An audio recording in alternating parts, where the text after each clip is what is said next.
Hi everyone, welcome back to Wake&Tech. Today we will be learning how to add a vignette in Picsart.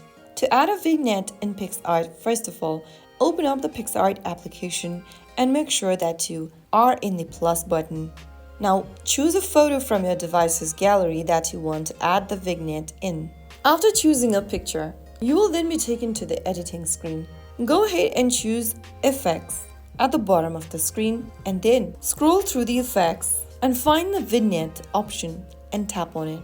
You can also adjust the vignette by tapping on vignette one more time. Slide the buttons to increase the size, increasing fade for the vignette effect. And once you are done, you can also go ahead and choose the color for your vignette by tapping the color palette button.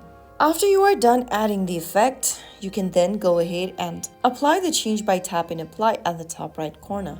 And finally, save your project onto your device's camera roll. You can also post it or share it on social media. That's how you easily add vignette in Picsart. If you found the video helpful, don't forget to like, share, and subscribe to the channel for more tutorials. I'll see you in the next episode. Thanks for watching.